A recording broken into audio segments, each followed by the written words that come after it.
Мир вам, милость и благословение Всевышнего Аллаха. Смерть – это истина.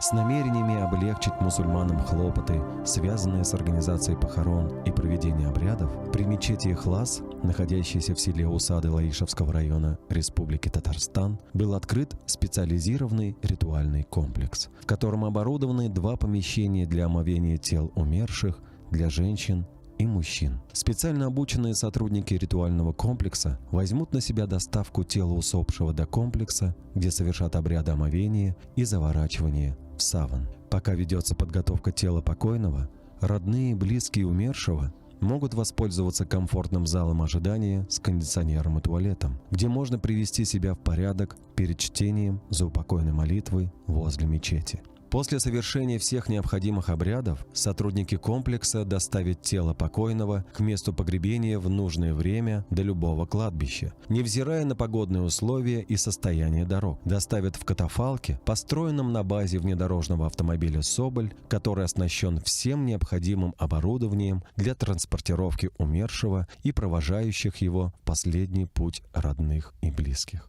Распространяйте это видео, чтобы проинформировать всех об открытии ритуального комплекса Джаназа Хана. Мы для вас в трудный час.